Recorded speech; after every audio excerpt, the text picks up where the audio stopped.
Hello and welcome to our second MCU podcast. I am Jack Kirby's finger painting sketch Mediocrity 4.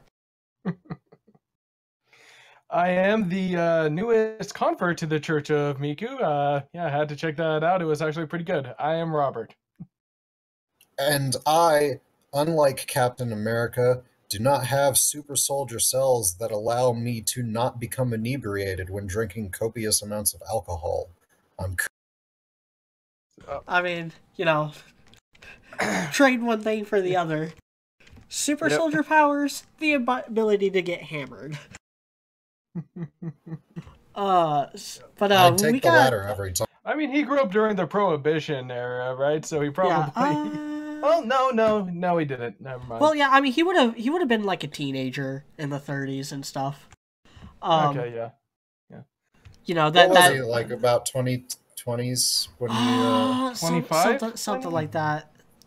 I feel like he was out of school by that point. Yeah. Like, well, I mean, he was definitely he was definitely an adult. He was definitely an adult by that point because he didn't get drafted. Like, he was actually trying to actively get into the military, but we tried have 7 times in the movie. Yeah, something like that. But anyway, we're getting off track because that's not the first movie we're supposed to start with anyway. We got 3 movies here that are all kind of interconnected with Odin's treasure being relevant to all 3. We got Thor, we got Captain America, the first Avenger, and we got the actual first Avengers. Which is we're gonna talk about Thor first because we're gonna talk about them in release order this time around. Yeah. That's good. So Thor is an interesting case for me because I like the comics. I'm on record of saying this before, but one of the things that got me into old comics was some old Thor comics that I found at a comic shop across the in the same lot where my mom used to work when I was in middle school. Yeah, you told us this, it was specifically the Ballad of Ada Ray Bill and the Ragnarok storyline and all that stuff. And so I was kind of excited for a Thor movie, but I didn't know if they could really make it work. I think Thor is one of those things that it's almost a little too out there, a little too weird. I think it would work better in animation or in a TV show. The thing with Thor is that it's heavily invested in Jack Kirbyisms, and it's if anybody knows anything about Jack Kirby, which you should, he was a visionary and a fucking genius, but he had a very, I guess, out there, cosmologically minded sort of mindset. He was a very big thinker, and he had all of these weird, strange, seemingly disjointed ideas that somehow all ended up working really well together. Yeah. And Thor is very much the Marvel Thor, in any case, is very much his brainchild. At least is the idea of what it kind of combining. I guess is that kind of where the idea of combining magic and science as one kind of came from? I guess you could say that, and he was. This is kind of going on a little bit of a tangent, but you can kind of see a lot of the DNA of the early Marvel Thor getting carried over into the New Gods when he started working on that, and and that's very much in the vein of what you're talking about. It's extremely science fantasy, cosmic space opera, dualistic Jack Kirby in the heyday of Marvel, the 60s and 70s, he did a lot of the legwork on designing a lot of the characters, like the Fantastic Four, Thor, the Hulk, a lot of the X-Men, Silver Surfer, not Doctor Strange, strangely enough. That was actually Steve Ditko trying to emulate Jack Kirby, which is a little fun little tidbit. And same thing with Spider-Man. Spider-Man was just Steve Ditko's baby, along with Stan Lee. Spider-Man was where Ditko kind of shined on his own Yeah. more, though. He didn't really take a lot of hints from Kirby on that. Yeah, Kirby but was I was speaking more. Doctor Strange was Ditko trying to like pull a Jack yeah. Kirby. I mean, he did an excellent job. If you didn't know any better, you would probably assume That it was uh, just a Jack that Kirby it, comic. yeah. Yeah. Yeah. But with that said, Thor, I'm okay with this movie. It's Yeah. decent. The main like hook, I guess, is that it was written and directed by Kenneth Branagh. And if you don't know Kenneth Branagh, he is like the Shakespeare guy. He did like Henry V, Much Ado About Nothing. He did a lot of different Shakespeare adaptations, and that's why he was hired to do Thor, because Kevin Feige wanted Thor to be this very we wanna give this a Shakespearean, very feel, and nobody knows Shakespeare better than Kenneth Branagh. Yeah.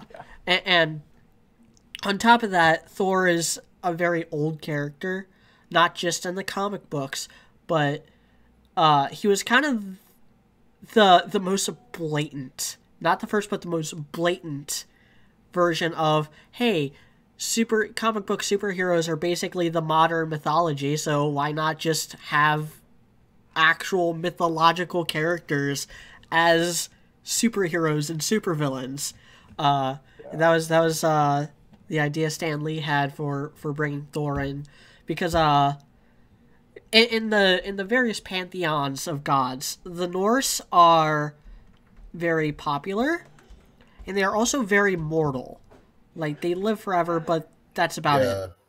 They're all fated to die in Ragnarok. Yeah. Another possible advantage about the Norse gods is that the sources we have on them are a lot less concrete than the Greek stuff is, and there's a lot of vagaries and holes that you can just fill up with whatever you want, really. And so it's fertile creative ground, basically. A lot of it just starts you off with an idea, and then it's up to you to decide what that means. And especially when you get into like the thing, especially like the prophecies of Ragnarok, that's all like, there's an extreme amount of like different weird conflicting vague stuff going on with that sort of stuff, and it's like I don't know. And it's also how you can make Loki at least make an effort to make Loki a morally complex character, because in Norse mythology, it's kind of up in the air whether or not he's really a bad guy or a good guy. You know, he killed Balder. He's just a trickster. Responsible for Ragnarok, but at the same time, he helped Thor out a lot in a lot of stories. So yeah, but in his defense, as far as Ragnarok goes, freaking everybody is involved in Ragnarok. Yeah. In the mythology, it's like, oh, there's like 500,000 different signs that Ragnarok is approaching. Yeah. It gets kind of ridiculous when the deeper you go. Yeah. You got like the world serpent. I think it's pretty in this movie that Loki and Heimdall don't like each other because they are fated to kill each other. Yeah. In like the actual mythology they're fated to kill each other. But yeah. I believe in the comics it's said to be cyclical. I'm not really up on Thor as much as probably media is, but it's like there have been previous Thors in past generations in the comics that have gone through the entire cycle of Ragnarok beforehand, is what I believe happens. And this just I'm not that deep into Thor, but I do know, and I'm not that deep into Norse mythology either, but I do know there's like a lot of time travel shenanigans involved with Ragnarok in the original mythology, which is why like everybody knows everything about it, but they're just destined to do it anyway because can't fight fate or whatever. Right. But as far as this movie is concerned, I think Loki was Tom Hiddleston was originally considered to play Thor. Well, he originally tried out for Thor. That's who he auditioned for. But then they were like, nah, dog, you got a weaselly face, fam. You gonna be Loki instead. Yeah. I mean, he went on a diet for the role and stuff like that, but yeah, I think even without the diet, he is pretty he's probably too skinny for the role. Let's talk about the casting, because I think this has really great casting for the Asgardian parts, and not good casting elsewhere. Cough, cough. Yeah. Fucking stupid ass Natalie Portman, cough, cough. I was actually thinking Kat Dennings, but yeah. Well, Kat Dennings is just terrible in general. You can't really, saying that she was terrible in Thor is a meaningless statement. Yeah. I don't know. This was like one of Chris Hemsworth's. Well, yeah, this was Chris Hemsworth's first big role. Yeah, certainly his breakout. Yeah, his biggest thing before this was like Captain Kirk's dad in the new Star Trek and stuff like that. God, I forgot that was him. Yeah, I mean, it wasn't a terrible performance and stuff like that. It was a good 5 minutes, but more like 3. But yeah, yeah, literally before the opening title. Yeah, but he was okay. But yeah, so that was like his biggest thing before this, and he got the part, competed with his brother for the role, ended up getting it, and did pretty good with it. So, actually, who else? I actually liked who was it? Was it Stellan Skarsgård? Yeah, Stellan Skarsgård as Selvig. Who basically said about the role, I just wanted to try something different, which good for him. Yeah, I thought he was quite good in it.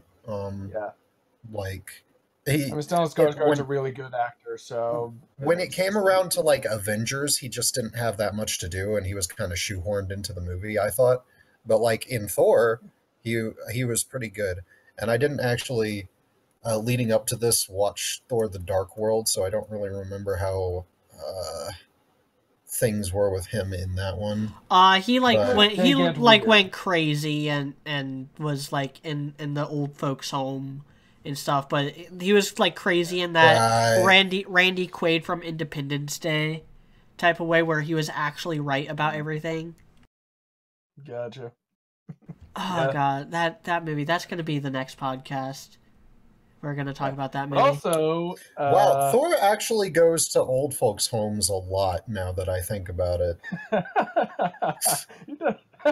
Because he went. I'm assuming that they did that too.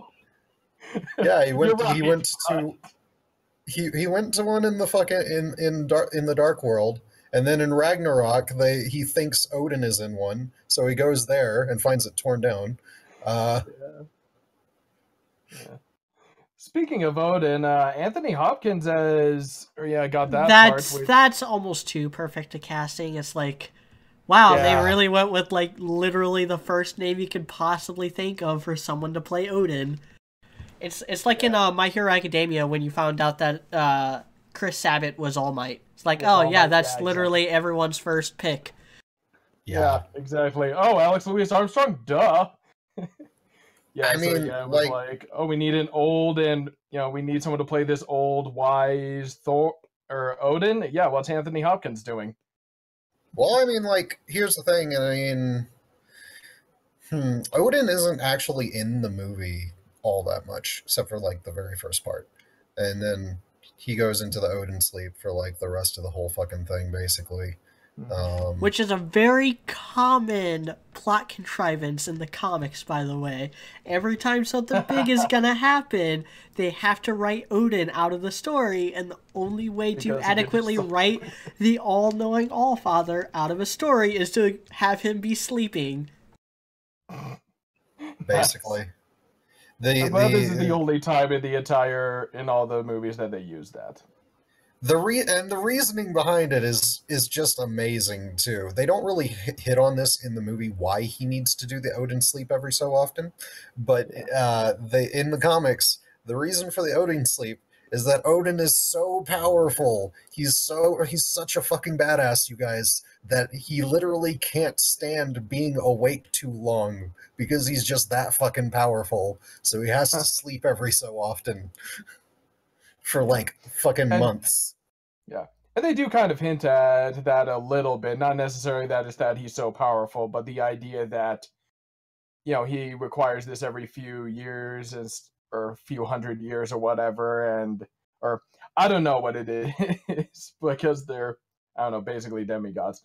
But the idea that he needs, they say it's that he's been putting it off for a really long time because, Asgard's in a current state of flux and stuff like that. And I guess going into kind of the plot of the movie and stuff like that, it starts off with, kind of starts off with. Well, Thor, it starts off with exposition, narrated by Odin about how Odin kicked the hell out of the frost giants 5,000 years ago, and then a couple frost giants sneak into Odin's vault and nearly steal the casket of winters.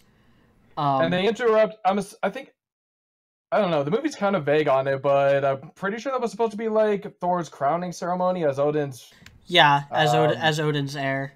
Yeah, as Odin's successor and stuff like that. So I'm assuming that the plan was crown Thor, hope that he doesn't screw things up while I go and take my nap and stuff like that for a bit. Yeah. Yeah. But... Well, and you also find out later that Loki is the one who let the frost giants into the vault to begin with. Yep. And then they got roasted by the destroyers, and Thor's like, they were here. He goes full Ironwood and decides to frickin' take his posse down to Jotunheim to kick all of their asses, and he does. But that's you can't genocide a people just because two of them tried stealing from you. That's where you're wrong, kiddo. and that's America. That's the lesson Thor has to learn here. Yeah, not to overreact, to consider the consequences of his actions and stuff like that, and also just I love what they do. Accidentally causing a war. I love what they do with the symbolism of the hammer. The hammer, it's a great weapon for smashing people, but it can also be a tool for building things like that. It makes it a really fitting king's weapon, even though that's not the original intent in mythology. It was literally just a badass hammer. It was so badass, you guys. This hammer, you have no idea how badass of a hammer this hammer was. He whoever wields it, if he be worthy, shall have the power of Thor. Yeah, I think the description is something along those lines. Yeah, it's pretty close. But yeah, I do like how when Thor kicks the shit out of the frost giants, he goes up to his dad, and his dad's like, Thor, you shouldn't have kicked those frost giants shit in. And then Thor was like, I learned it from watching you, Dad. Yeah. Which in Ragnarok they kind of go into a little bit how that's not entirely untrue. That's kind of I really like what Ragnarok does with that, because what Loki and Thor do in this movie are things that the Odin of old, the Odin that raised Hela, would have done. Yeah. Pretty much. And so I do like how they do a pretty good job of making Thor kind of just this spoiled, unlikable brat and stuff like that. They're just a total hothead, and it's he does have a lesson that he needs to learn here and stuff like that. But yeah. And you can and I also like how you can kind of tell during the crowning ceremony that there's a few people who are kind of not really sure if this is a great idea right now. Like Frigga and Odin are both kind of looking at Thor maybe this isn't the best idea. But so, you're now wondering why were they about to crown this guy king? They were hesitant about it, but yeah. So here I have very different problems with all three Thor movies. But one problem They're that all persists. very different movies. Yeah, they are all very, very different movies, and it makes sense. They're all three by very different directors. This one is Kenneth Branagh. Ragnarok was Taika Waititi. Taika Waititi. Yeah. And the second one was a pair of dudes who worked on Game of Thrones. I don't remember their names, but I remember in the commentary they were talking about working on Game of Thrones. I should know this. I know I watched Game of Thrones. I'm pretty sure I'm the only one here. I actually did watch it up until like the last season, and then I was like, okay, this is getting ridiculous. Alan Taylor. Alan Taylor Okay, gotcha. is the director. Okay, yeah. Also, I don't have HBO anymore, so like, fuck it. Yeah, oh man, he's worked on like a lot of shows. He worked on subject for the next podcast. I'll bring up Alan Taylor. Okay, yeah. And all the stuff he's done. So, but my main problem with this one is that it plays things a little too safe. Like they were too scared of the wacky out there concept of Asgard and the Rainbow Bridge and the Nine Realms, that they decided to just like have a really cool first 20 minutes of that, and then just drop Thor into random desert town in New Mexico for the remainder of the movie. Yeah. I like the thing I liked about like the, I guess, well, I think one, that was maybe a budget thing. I don't know, but either way, it's like, I don't really care if Thor is in a random ass desert town, because like, as long as he's doing something reasonably cool there. For the first half of the movie, he's more like just like a standard fish out of water type thing going on. Yeah. Then like, which has its, I don't know, which has its moments, like another breaks the mug. Yeah, breaking the mug. I did like that bit where he breaking into the compound to try and get Mjolnir back, and with Jeremy Renner's cameo as Hawkeye, his first appearance in the MCU. And returning Agent Cole, by the way, of them too. Well, I don't know. I guess Jeremy Renner wasn't super big when this. I don't know. Oh, I mean, he had done. I mean, this was long after Hurt Locker, so he was very well known, and he had already been cast in Avengers. Like, Avengers came out less than a year after this, so they were already filming like Avengers when this movie came out and stuff. And he had been cast in that, and I think that was a studio note. Kevin Feige was like, they don't want to introduce anyone in the Avengers, so they put Hawkeye as a cameo in Thor to get his like little introduction out of the way. And I think it worked a lot better. I think it worked a lot better than Scarlett Johansson in Iron Man 2, which was basically the same thing. You're not going to get your own movie, so we're going to put you in someone else's movie and have you do something. And with Scarlett Johansson, she kind of just was throughout the entire movie. Whereas in this, it's like, oh no, it just makes sense that a S.H.I.E.L.D. guy would be in the S.H.I.E.L.D. base doing S.H.I.E.L.D. stuff. Yeah, pretty much. And kind of a bold move to conceal his face as much as they did, not be like, hey, check it out, Jeremy Renner's in this, they're like, no, he's just in the shadows. He's, for the most of the film, you never really get a good look at him, to where I was like, wait, was that actually Jeremy Renner or something? I know that was Hawkeye, but was it actually Jeremy Renner? So, yeah, that was cool. Yeah. He was, again, like, his most well-known role was already past him, I think, and with The Hurt Locker, which came out, 2 years before this. Good movie, by the way. And so, who else do we have in this? Another thing I don't like about any of the Thor movies is what they do with the Warriors 3. Lady Sif and the Warriors 3. They're all just kind of wasted in all of these movies. So yeah, I don't know much about the Warriors 3 in the comics and stuff like that, and I remember watching this and kind of being like, did we really need, I don't know, mostly it's, did we really need the Warriors 3? Couldn't it, I understand that we needed, someone to go and tell Thor, hey, Loki's fucking things up and stuff like that, but I feel like the only person we really needed for that was Sif or something like that. But they are Thor's merry men though. They're not compelling characters in their own right, but Thor was in the comics. He was always a team player. Like they were always like a team, and hung out together and stuff. And they're just like, I'm fine with them not being in the movie. They're more like sidekicks in this. Yeah, I'm fine with them not being in the movie a whole lot because I don't recall them being in the comics a whole lot, not from what I read. But I would have liked for them to be more important pieces of like Thor's characterization and like his circle of friends, his circle of confidants, the people that he talks to when he's not throwing down with frost giants and rock trolls.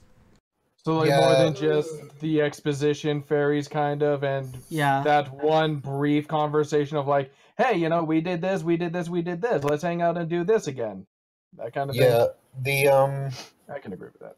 Yeah. The Warriors 3 are I was okay with them in the movie. It gave them like, I don't know, the only one that really got that was really done like pretty good was like Volstagg, but Volstagg just has like, well, I mean, it helps that he's played by Ray Stevenson, who is like one of the best actors in this movie, and he's just Volstagg, but he's awesome in everything he's in. Yeah, because Volstagg has like a bit of a more of a boisterous personality than the others. Yeah. And so he stands out a little bit. He has more of a presence that gets noticed. Yeah. Well, I mean, that's who he's like, Hogan is just kind of there in the background, and I don't know. I kind of feel sorry for Josh Dallas who played Faendal, because he, like, basically he was just a placeholder for Zachary Levi, which, you know, Zachary Levi is a good actor, but it's like, you know, he was basically just holding the place for Zachary Levi until the Dark World could come out. Yeah. So that was kind of unfortunate for him. If we're liking them to a 5-man group, Thor is the leader, Sif is the Lancer, Hogan is the smart one. He's the Brainiac. Volstagg, he's the most comedic relief. He's the most comedic of them. And then, or at least the most boisterous and stuff. And then Fandral, he's like the bard. He's the chill dude that actually like tries making jokes and stuff. At least that was how I saw them in the couple storylines that I've read. Well, here's the thing: is that like, from what I recall, is that basically Sif is sort of like that, but it's coming from like a different place than like the typical that typical dynamic does. See, because like Sif just wants to fuck Thor, basically. Yeah, she's the heart. Yeah. No, not really, because she wants to fuck him, but like he doesn't want to fuck her back. And also, she's somewhat frustrated over that, understandably so. And like they don't really hit a lot on the sort of unrequited nature of her feelings for him in the movie, which may or may not be a good thing, but well, I don't know that these movies really had time for love triangle, but I think the only way they could have for this movie, I think the only way they could have given the Warriors 3 more to do is if they completely cut out the fish out of water stuff. I think that's the only way you could have really hammered down, because this movie's already like over 2 hours long. Like it's already longer than at least longer than Hulk was. And there's already a lot of stuff that happens. I think the problem with this is that it was trying to, like, Thor in more recent times is not like the original Thor, because the original Thor, they kept up a lot of the baggage of the superhero genre with Thor that they eventually over the years just little by little got rid of in the Thor comics. So like, uh, but in this movie, they were, I guess, trying to adapt maybe like a more quintessential version of Thor. So they get in the whole Donald Blake alter ego kind of thing a little bit. They try to Yeah, get they into hinted Jane at it. Foster stuff, which had not been relevant in the actual comics for a very long time by that point. Okay. Uh, Yeah. Credit Thor, where credit is due, by the way. I appreciate them changing her to make her an astrophysicist instead of a nurse. But yeah. honestly, she probably could have just been a nurse in this, and it wouldn't have changed that much. Hmm, I don't know. And what's wrong with being a nurse? It's actually better than an astrophysicist. We're probably never going Well, to be the able to the get to I reason don't know. It fucking gives her more stars of an and shit. well, like it gives her an opportunity to actually find him and like well, explains why she's the first person he meets, at least, or yeah, Well, they tries to explain. explain why she's the I first mean, person to it find him. really is just an excuse to have her be the one doing all the science stuff when in the comics and stuff Yeah, that was Selvig. Um, yeah. and yeah, The nurse angle gives her an excuse to meet him too. Like in the like I guess comics, that's he, true. he Kat lands. Dennings like straight up hits him with the car at one point. Yeah, exactly. He ends up in a hospital. Bam! I'm a nurse at this hospital. Oh my god! It's a crazy Thor guy who thinks he's Thor. Oh shit! He actually is. Well, what do you fuck? Yeah. I don't know. I don't know. I guess it gives it. I don't know. I like Uh, the angle of her trying to figure or kind of trying to figure things out and like how that kind of links her more to Thor than just wounded soldier in the army hospital cliche thing. yeah, I like. I I yeah, don't like. know. I guess that's just me. I like how her opinions kind of get BTFO'd by Thor, where she's all like, "Magic is just technology that we don't understand yet," and then she's like looking at Thor's hammer and stuff, and Thor's like, "Lamau, it's just fucking magic." Well, not really. He says they're one and the same, but Yeah, I don't exactly. know. He's Like like he ends up science, agreeing magic. with her. But Who gives a fuck? It's all the same shit. yeah. I mean, he's basically if saying what you, she said yeah. though. But But yeah. Anyway. let's get to because there's a lot of problems with this movie. I think just as much as there were in Iron Man 2 and the Hulk, but what elevates it above those two movies is Loki? the central dynamic between Thor and Loki.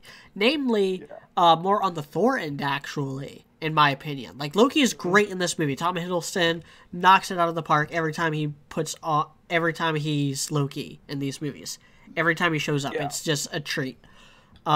Steals pretty much every scene he's in. Yeah, like, he is a excellent blend of, like, pathos and charisma and like chewing the scenery while also being like sincere and dramatic and tragic at the same time and sympathetic to a point.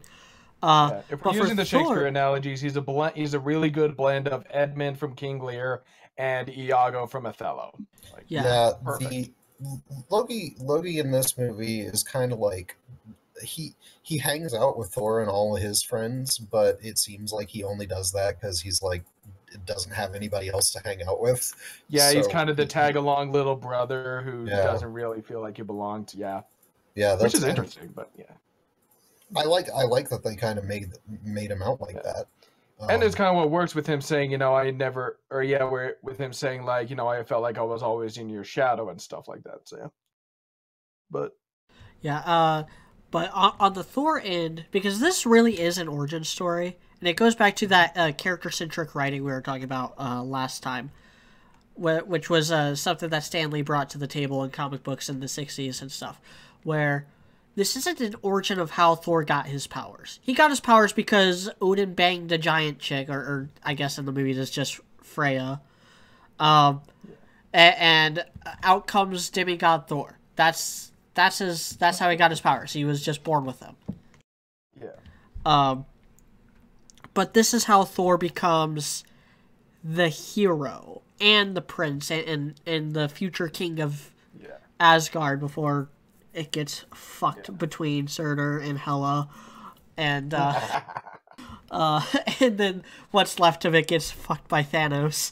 But that's not gonna happen for a long time after this, and but it's him it's all about him learning humility because he's very loud, very boisterous, very prideful. I am Thor, the son of Odin, yada yada yada. It all gets very tiresome, and this is about him becoming more human, which is really hard to do with these overpowered type of characters. It is striking at that human element, and a lot of superheroes, like Superman in particular, will do it by having him as friends with normal people like Jimmy Olsen and Lois Lane. But with Thor, it's about at the start of this movie, or not the start, but like at the end of the first act, Thor gets all of his power stripped from him, and he's just a normal dude. And he has to live with that. He has to, grow and experience for that. Know what it's like to be weak and helpless in order to appreciate the amazing amount of power he has. It's sort of like an inverse kind of foil to Captain America in a weird way, a little bit like that. I agree with that, yeah. Yeah, and this kind of juxtaposes an opportunity to get to know some of the, I don't know, I guess commoners that he's supposedly going to be ruling someday and stuff like that. But yeah, he doesn't actually rule anybody on Earth. No. And this juxtaposes with Loki, who is really just wanting to prove himself, prove to himself that he could be king under different circumstances. Like, all of this is a convoluted scheme to get Thor out of the way so that he can earn Odin's affection by taking care of the Frost Giants once and for all, not really understanding that that's the same kind of mentality that got Thor kicked out of Asgard to begin with. And that's the tragically ironic thing, is that Thor at the beginning and Loki at the end are ostensibly the same exact character. Yeah. Which is why you have that nice little bit where Thor's telling him you can't just wipe out this entire race, and Loki's like, where is this coming from? You this is not the you I remember. Yeah, you. So yeah, that was kind of a nice little juxtaposition. Yeah. We never really hit on the fact that genocide of the Frost Giants is completely justified, though, because the Frost Giants are nothing but horrible people who steal shit and also live in a terrible place. They're probably better off dead, to be perfectly despite honest. only making up 13% of the fictional races of the 9 realms. It is one of those things where it's like, I don't know, where it's like, could have done a little more to make us feel like these people don't. Yeah, it is. Well, yeah, where they could have. It's like, to explain why these guys deserve to die, or why the Chitauri deserve to die, but these Frost Giants didn't. Like, that might have been helpful. Well, I mean, the Chitauri didn't get. I mean, the fact that Loki is one of them, I guess, but yeah, the Frost Giants did not have plasma rifles. That is the reason. The Chitauri also, or the Frost Giants also didn't have a Phantom Menace mothership that, once it got destroyed, shut them all down. But yeah, the Frost Giants also did not have giant turtle snake whale things. Yeah. Yeah. They also did. Yeah, that is kind of the question. I don't know. Like could have used a little more delving into the mythology there of like, okay, why should we care about what happens to these guys? But yeah. I think we're ready to give. I'm trying to think of what else we need to cover with Thor. Well, I know there was some controversy with Idris Elba being cast, but he's freaking excellent, and he's awesome in these movies. Natalie Portman was just kind of bland. Like, I don't have any real problems with her. She was just obviously phoning it in. Natalie Portman. Phoning it in these kinds Natalie of movies. Portman is a very talented actress, but she is also a very lazy actress, I have found. Yes. Where if she is not taking a movie seriously, you can tell because she will give a wooden performance. Whereas when she's really giving it her all, she can turn out something like Black Swan, which came out like literally just a few months before this movie did, and got her an Oscar. I remember like this was the first movie that came out with her in it after she won her Oscar for Black Swan. I think Natalie Portman's problem is that she needs to get the fuck over herself. She's kind of like, I would say kind of like Leonardo DiCaprio in that sense, but she has even less of a leg to stand on because she still takes these parts, whereas Leonardo DiCaprio simply won't take those parts. Yeah. But stop being such an Oscar whore. Not every fucking movie has to be like a fucking Oscar-winning thing for you to put maximum effort into it. Just have fun with something. Just fucking go balls to the wall whenever in everything you do. That's how you should do it. I don't know. Yeah, no, I agree. The Destroyer, which serves as kind of like not the final boss, but like the big physical challenge in this movie that finishes off Thor's lesson of like, oh, I really need that power, but I need to learn humility. And then he learns humility, Mjolnir snaps into his hands, and then he fights the Destroyer, which is in the comics. It works very differently in the comics, from what I remember. In the comics, like, it's actually just a suit of armor that you can project your consciousness into, and then your body, like, freezes, gets encased in ice to protect it. While you're walking around in the Destroyer, whereas in this is just a magic. Exactly it's a magic robot. In this one. It's just a magic robot. They even make a joke about Tony Stark. Like, is that one of Stark's? Like, I don't know. He doesn't tell me anything. Yeah. He fights the Destroyer, and then he has to sacrifice the Bifrost Bridge in order to stop Loki's plot. But then that kind of just gets hand-waved in later movies anyway, so... Yeah. It's like they finally got the technician out there to fix the fucking rainbow beam portal. Yeah. So everything's... Yeah, that's kind of a bummer. It's kind of... Yeah. Like you said, it's kind of hand-waved and kind of loses a bit of it. Well, I mean, severity when you realize it's more hand waved in the Avengers. That's true. I think by Thor: The Dark World, like they were saying, like, oh, we're in the middle of repairing it, we're rebuilding it, and then in Thor: Ragnarok, it's just rebuilt like perfectly, and that's why they're able to do like all the portal jumping that they are in that movie. And so. Yeah, I think I'm gonna give I think I'm going to give Thor a 7 out of 10. There's a lot to like. There's a lot of really good pathos in character and stuff, particularly from like Chris Hemsworth as Thor, Tom Hiddleston as Loki, Anthony Hopkins as Odin. A lot of the cast does great. Some of the cast, Natalie Portman and Kat Dennings in particular, aren't so good. Yeah, it's fine. It's above average for me. Yeah, it's definitely better than. Then like we said, Iron Man 2 and Hulk and stuff like that. I think I don't know. It's a little. I understand that it's a little flat at times and it's a little slow, but I think it's better than people sometimes give it credit for. So yeah, it's the only thing really holding it down is a thing that is also sort of necessary for it to work in the way that it does, which is the whole part with Thor losing his powers and getting stuck on Earth.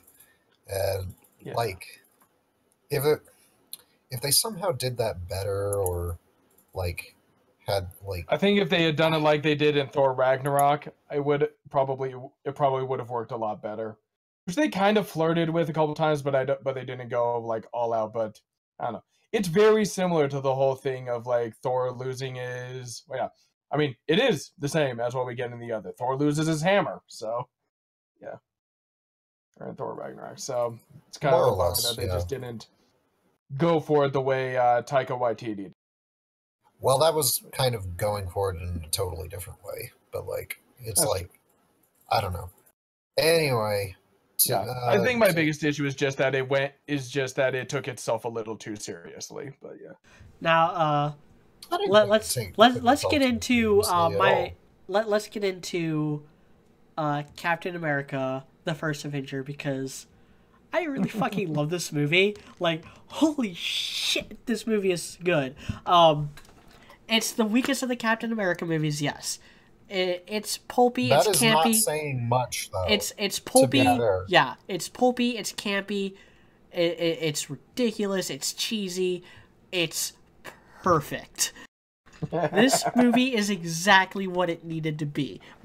In fact, I'm gonna just put this right up front. I'm putting my bias out there on blast right out the gate for this movie.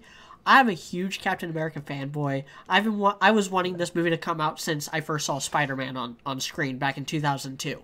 I was like, when are they gonna make a Captain America movie? Oh, they're making a Daredevil movie? Okay, when are they making a Captain America movie? Oh, they're making Hulk? When's the Fantastic Four? Iron Man? How does Iron Man get in a movie before Captain America? Like that was me throughout the 2000s.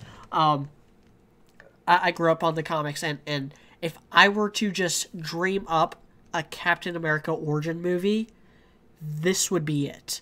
And that kind of works against it, in my opinion, a little bit, because there's a lot of things that, like, as a Captain America fanboy that I am, I was like, oh, they're going to go in this direction now, and then this is going to happen, and it's exactly the movie I would have made. Like, made it completely predictable for me, but that's just me as a Captain America fanboy. Not very many people are into Captain America as much as I am. I realize that. So, I've heard a lot of different opinions about this movie. A lot of them are wrong, because this movie is great, and that's my opening thoughts. Well, if you're done filleting Captain America, It's just getting started, but yeah, Go for it. yeah, I quite enjoyed it as well. Like there, I mean, if I had to think about it, there might be like a couple of things that annoyed me a little bit, but most of it was all good. I don't think there was anything in it that was like necessarily. I can't pick out anything other than like the stuff that is understandable why they decided to do it that way. And like, Yeah. I'm just not a fan. So the thing of it is that I'm just like not a huge fan of Hydra in general in any of its iterations. I think it's a stupid idea, and it exists purely as a kind of like weird foil for Shield and stuff, and in the comics they've divorced it so much from its original roots, and even those were like just a really tone because they wanted to be able to sell comics in 1960s Germany. So they needed like stand-ins for Nazis because they couldn't fucking put swastikas on them and stuff. I don't really like Hydra as a concept because it's just like so dumb, and it's like It's silly. It's silly. The whole like cut off one head to grow in its place. Hail Hydra. It's a pretty silly idea. I do like Philip's response to that though. All right, let's go find two more. Yeah, I think I don't really like how kind of Bond villain-esque the whole idea of Hydra is. And that's weird because I love the Bond movies. But I just don't really think it fits in like comics and stuff. It's like it's just not something I like at all. And I don't know I don't know if it's because I feel like that's more of a conversation for the Winter Soldier, but yeah, I see what you're saying. Well, because in this movie they're just like kind of like you said, they're just a stand-in for the Nazis. Yeah, more or less.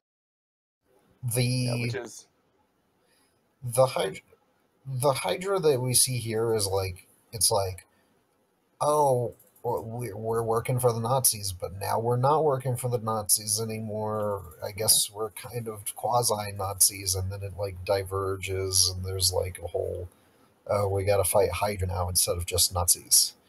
And I mean, like, I don't know. Yeah, they're the rogue science division of the Nazis. Yeah, kind of this alternate history, which I don't know. I don't know. I kind of like that because of what it, or yeah, kind of because of what it says about Schmidt, Red Skull, and stuff like that in his character. I don't know, like kind of how it just kind of adds into him being Captain America's antithesis, and also I don't know. I think it's kind of interesting what that adds to Cap, or yeah, what it maybe suggests about Cap in later movies. But yeah, they're basically, I don't know.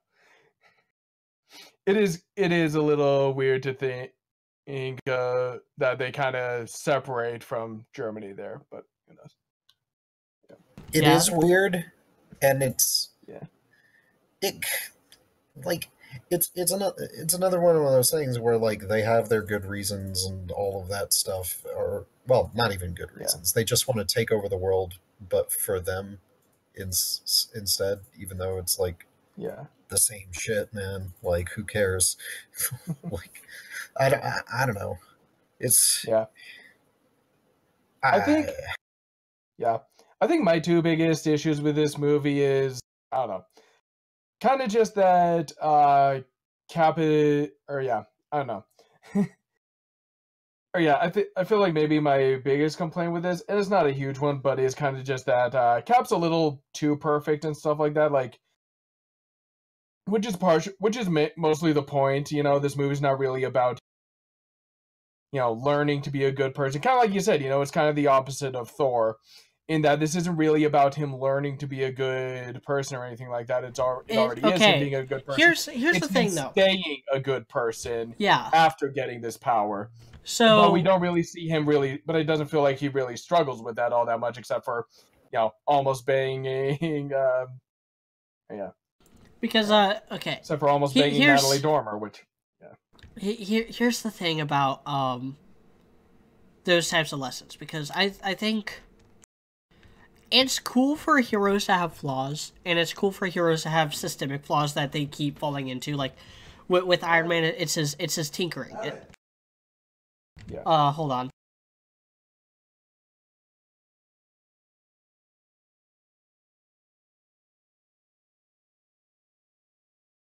Huh? I think someone was trying to talk to him or something. But all right.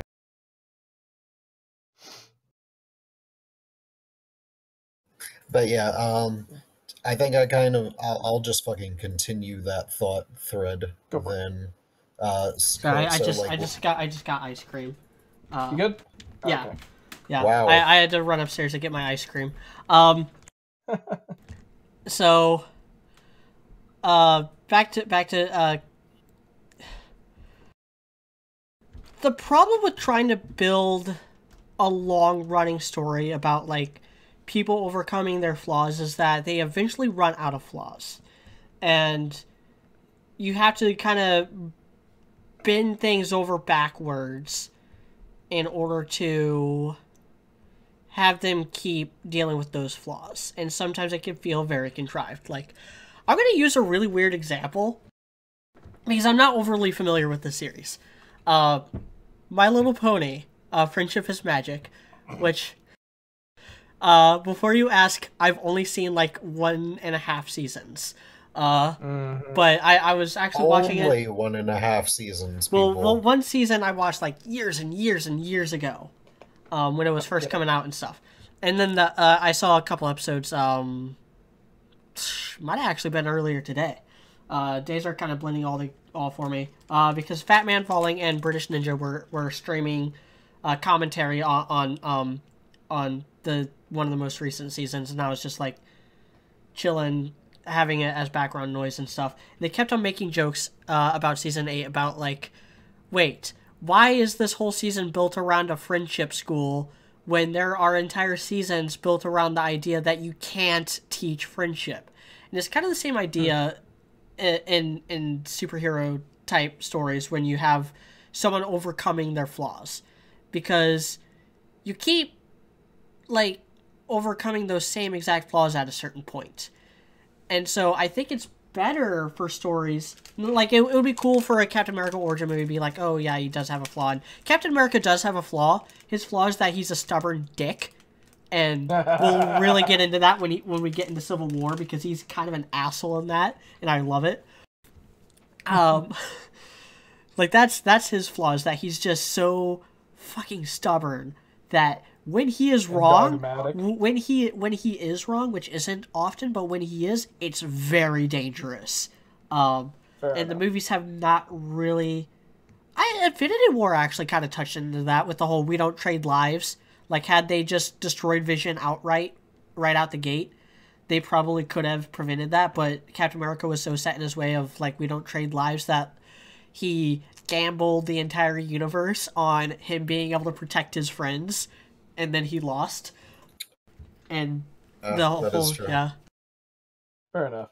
But with this movie, it's more about, like, standing firm when the world starts to get dark, and that's more of a theme in Winter Soldier, more so than this one. But yeah, in this movie, he starts off like really scrawny and stuff. Which, by the way, the CGI for that is amazing. Looks like, it almost looks like Chris Evans dropped like 150 pounds to play Steve Rogers for those first sequences. Speaking of Chris Evans, of just Chris Evans, I think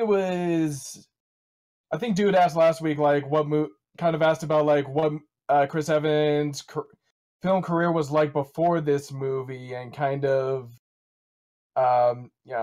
Well, I have a thing planned for that, but I want to get into Captain America's character in this movie before I talk about Chris Evans. Okay, go ahead. And my misconceptions about him leading into this. Okay. Is that he's a good man but doesn't have a good body, and he gets the body that his heart kind of deserves. He gets to be the hero he always wanted to be but couldn't. And I think that's very kind of inspiring. Like, I know there's the jokes like, oh, he just got that way because of drugs and stuff, and that's a joke in the comics as well. Like, Iron Man will throw that in his face every once in a while. Like he does in the Avengers, like, everything special about you came from a... Yeah. Yeah. I love that line, by the way. It's like, dude, your dad gave him that bottle. Well, no, he didn't. Actually, it was some German dude. Yeah, it was... Well, he made the bottle work. Yeah, no, it was Stanley Tucci. He made a shield for the bottle. That's all he did. Well, there was some sort of thing with, like, them irradiating him or something, but I don't remember entirely. Yeah, that was the Vita. There was a lot of techno jargon that I don't remember. Yeah, Vita rays and stuff. And I'm trying to remember. Vita rays isn't exactly what I'd call techno jargon. It was like Dr. Abraham Erskine, yeah. Stanley Tucci, who actually did the thing, but this whole dynamic, I think, really comes into focus with one of the few scenes that he has with Red Skull towards the end. Because Red Skull is a very might makes right, Aryan race. Ubermensch. He believes that he is better than everyone because he's not only the smartest, he's not only the most, like, charismatic leader and stuff, but he's also just physically stronger. Like, he's a superhuman. With all the same... We're basically gods given human form. Yeah. And he connects with Captain America, which I think the best hero-villain dynamics are those where, like, they share some kind of common ground. Like Thor and Loki, with the whole... They both want to just do their dad proud. They both just want to get Odin's, attention and approval. And this, they're both people who were given superhuman abilities, but they couldn't be any more different in how they use those. Because you got, Red Skull, who has been corrupted by power. He thinks he's so much better than everyone else, and he finally finds someone he can relate to with Captain America, someone on his level, someone worthy of his attention. And what does Steve Rogers say? I'm just a kid from Brooklyn. Yeah. and that's the only time in this whole movie that's the only time in this whole movie that you really see Red Skull lose it. Because you hear stuff about like, ooh, you don't make this dude mad or whatever, but this is the one time that you really see him just go apeshit as he starts hitting Captain America. Because how dare he say something like that? How dare he say that he's just a normal person when he's got these amazing abilities? Speaking of Red Skull, something I was wondering about in the comics, wasn't he? Yeah, did he also take the serum in the comics? I thought in the comics he was. He definitely had super strength and stuff in the comics. It was a different procedure though. Okay, that's something I was wondering about. Like, I thought he was just purely self-made or something like that. I didn't know if he was the, like, I don't know. Well, yeah, and this is basically the prototype to Captain America, kind of. If I recall correctly, in the comics, the process was actually interrupted like halfway through, so he didn't get like the full shit out of it. He's actually the comic book Captain America originally was like not even as powerful as he could have possibly have been had the procedure been fully completed. But yeah, sorry, that's just something I was wondering about regarding Red Skull. Like, I guess regarding the how close his origins were to the comics and stuff. But yeah. I mean, they don't go a whole lot into his origins. The main difference is that they tighten it up to make him like the villain of Captain America's origin instead of just another World War II villain. Because, like, yeah, he was always like Captain America's biggest, most famous villain, but he had other villains in that time period. He had other World War II villains, like the original Baron Zemo. Zemo, yeah. Yeah, and Ivan Zola was another major villain who was here played by that dude whose name I can never remember. Toby... Toby Jones. No, not Toby Jones. Toby Jones is a singer. Yeah, Toby something. Hold on. I have the... this is gonna bug me now, too. It is Toby Jones. Okay, Toby Jones, yeah. Toby Jones is his name. Yeah. Well, damn. There's two famous Toby Jones then. There's also an old singer named Toby Jones, I think. Oh, cool. Unless I got his name wrong. So, I want to talk a bit about Chris Evans, because he started off as a comedian. The first big movie he did, and the first movie I saw him in, was called Not Another Teen Movie, which was a parody of all those 80s and 90s teen, dramas, like Breakfast Club and what's the cheerleader movie? Mean Girls? Mean Girls too, but fucking, I don't care. Stupid fucking teen movie. Yeah, I know. And he was also the Human Torch in the Fantastic Four, which was another like very comedic role. And so when it was announced, where he got to beat up Jason Statham, good for him. Yeah, I don't think I ever saw that one. But when it was announced that he would be playing Captain America, I had this full body cringe. Like, even worse than when I found out that like Ben Affleck was playing Batman. It was like 10 times worse than that. Because I was like, oh no, they're gonna make him some stupid jock, dumbass comedian character. Basically, he was his character he was Lucas Lee from... he was his character from Scott Pilgrim vs. the World. Is basically who he was before this. Which I didn't say until way later. Okay. Well, the movie that kind of like won me over that like, oh, maybe he can do this, was a movie called Push, which came out a year earlier than Captain America. It came out in 2010. Or no, it came out in 2009, but I saw it in 2010 after it was out on DVD. But Push is not a good movie by any extent of the imagination. It's very convoluted and very dumb. It has a good cast, Chris Evans, Dakota Fanning, Jaimin Hansu. But Chris Evans was good in it, and it was a very serious role compared to his, like, he had some comedic moments, but he had like you know, he was a serious action star in that, and that was like, okay, maybe he can do a good job in Captain America, so long as they have like a good script and direction and stuff, which they did, courtesy of Joe Johnston, who is previously probably most known for The Rocketeer, from the 90s, and also Jurassic Park 3, which I like. That's all that matters. I enjoyed it. I, the person who is like the easiest slave for dinosaur movies, enjoyed Jurassic Park 3. That's not exactly high praise. Okay.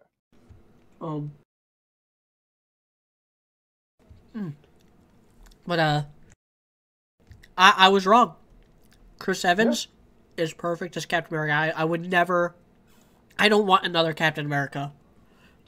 Yeah. I don't want another Steve Rogers, at least. This is Christopher Reeve level casting. Christopher Reeve from Superman, the old Superman movies, who has not been surpassed in any live action adaptation of Superman or Clark Kent, especially Clark Kent. So, no, 10 to 20 years from now, when they decide to reboot the Captain America franchise or whatever with new actors, it's going to be really hard to find someone who can like really take this role from Chris Evans and take the mantle. And a lot of what works in his favor with these scripts, with this one and as well as Winter Soldier and Civil War, is one of the things that worked against Thor. Worked against the Thor movie, which was making this like definitive film version of the character, taking like all these elements from all these eras and stuff and kind of mothballing it into one core heart of a character. And I do think, though the subtitle is confusing with it being called The First Avenger and then The First Avengers coming out a few months later, Captain America really is the heart of the MCU as a whole. And it shows with like this is the one that took the magic, the science, and the superhumans and blended it all into one thing. Because, you know, Iron Man was hard sci-fi, Hulk was like, you know, superpowered monsters and stuff, Thor was like magical demigods, and this had a bit of all three of them. Because he had the Tesseract, which is an artifact from Thor, it was in the post-credit scene for Thor, and it's you know, Odin's treasure trove or whatever.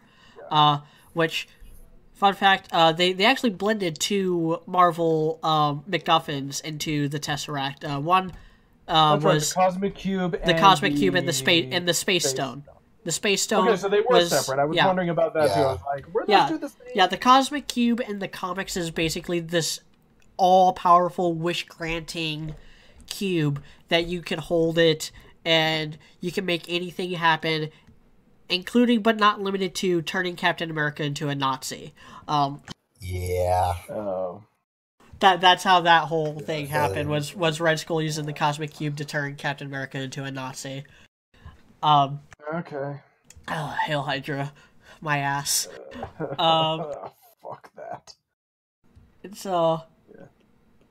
and but yeah, I think that Cap is like sort of the standard by which all the other characters measure themselves, sort of.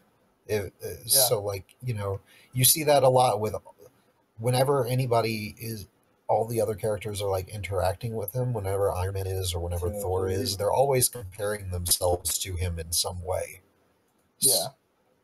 It's like, it's kind of weird that he's sort of like that, but he's basically seen as like their granddaddy and stuff like that. He, like, I don't know, we talk about how silly it is that this is called the First Avenger, and weird that is, but it's kind of true. He is the first Avenger. He's the progenitor to all these guys that they all, you know, that people have been trying to recreate for years and stuff like that. You know, they tried, you know, the Hulk was created trying to recreate Captain America and stuff like that. Yeah. God, I love his little moment with Banner in Avengers where like, I heard you can find the cube. Is that the only word on me, Captain? Only word I care about. Like, I love it. It's just, he's too good for this world, is what Captain America is. Pretty much, yeah. Let's talk about the other cast, because Chris Evans, perfect as Captain America. Hugo Weaving, fan-fucking-tastic as Red Skull. It's very subtle, actually. Yeah. His performance, which is really hard to get. Good at subtle performances. Which is really hard to get through with all the prosthetic makeup he's in, when he's Red Skull. When he's in the Red Skull garb, he wears like a fake face, throughout the early parts of the movie, and that's just Hugo Weaving on set as Hugo Weaving. Does a good job. That's it. He does a fake face. Yeah, he does a really good job with the German accent. It's not over the top. It's not cartoonish. He says ridiculous Saturday morning cartoon things, but he says it with such like a level of assuredness that like, no, this is a really cool line. He makes it, he turns the corny lines cool, like, Captain America, I'm a big fan of your movies. I love to imagine him like watching those movies and just getting more and more pissed. Like, he has the literal powers of the gods and he's wasting it on this shit. Well, that's actually just a funny commentary on like how we actually treated Captain America during World War II, because he was propaganda. Yeah, he was a propaganda machine in this movie. He was a propaganda machine too. Absolutely. Yeah. Like the whole cheesy thing of him punching Hitler in the face and stuff like that. I have punched Hitler in the face 237 times. Yeah, that is exactly. That is straight out of like the cover of the comics. Him showing up and punching Hitler in the face. Which didn't actually happen in the comics, by the way. That's bullshit. Never actually happened? Okay, I didn't think so. No, that was just a hook on the cover. That's not actually what happens in that issue. False advertising. 0 out of 10. On the cover of a comic he's not even in. Yeah, that's happened. Yes, I know. We get Tommy Lee Jones is just playing Tommy Lee Jones in this movie. Yeah. Haley He's Atwell. He's fun. Haley Atwell as what's her character's name? Carter. Peggy Carter. Peggy Carter. Yeah, I was like Agent Carter, but what's her first name? Because there's like 2 Agent Carters now. As Peggy Carter. She does a really good job, and this was the first movie I saw her in, and I swear it's not just because she's like a fucking E-cup. She does a really good job in this movie. Let's be fair, okay, the 1940s styles were very flattering to that portion of the female figure. Okay, she's probably getting a little bit of extra assistance. She did pull off the 1940s look very, very well. Yes. Let's talk about the luckiest bit of casting in this whole movie. Sebastian Stan as Bucky Barnes. Oh, he was good. I bet he did not think he was going to be as big of a deal as he was in the MCU. I mean, he probably heard Bucky Barnes and went, or I don't know. Well, he probably knew about it depends on his prior knowledge of it, but because like I knew about Winter Soldier. Like as soon as Bucky went off that train in the Uncharted 2-esque sequence, I was like, okay, he's going to be back in the sequel, and they're going to do the Winter Soldier storyline somewhere down the road. Well, what I don't think anyone really suspected was how integral he would be in Civil War. Okay, that's and how important it was to have like a really goddamn good actor, and they really lucked out with Sebastian Stan. And I haven't seen very much else with him in it. I really hope that once he was also relatively unknown, that once Endgame wraps up, I hope he gets and his contract clears up and his scheduling clears up, because these movies are a dedication. Like, a lot of these actors don't have very much time for other movies, really. But I hope he gets a lot more work after Endgame. And I know he was a Mad Hatter in like Once Upon a Time. That's like the only other thing I've seen him in. Same, He was really good in that too, by the way. one of my favorite episodes of that first season. So one of my favorite episodes of the entire show because the show started getting awful in season 3. I think it's still going. Jesus Christ, I dropped it during season 4. No, it's done. It's finally done. Okay, that's good. But yeah, like the first 2 seasons were okay. After that, it was, okay, you guys have clearly gone past the point where you planned any of this. Yeah, you get lip service throughout this movie with the commandos, the Howling Commandos, like Dum Dum Dugan is the guy in the bowler cap. He's a very prominent character and Neil McDonough, who I like his acting. Yeah. And I appreciate this. Like, this is kind of where I feel like, I don't know. I kind of feel like the Howling Commandos are kind of a better done version of the Warriors 3 in a way. Because it's like, I don't know. We get a very brief, introduction to all of them that, makes us understand how they're kind of misfits in this and all that. And then we get to see that. It links and then it all. They just go and kick ass, and it's fun. It links it all in, like Captain America's friendship with Bucky Barnes, which got, more explored in the sequels. Because that's what he was. Captain America, he takes the vibranium shield and the outfit and goes on his first mission because Bucky Barnes is captured and he wants to save his friend. And that's when he meets all these guys.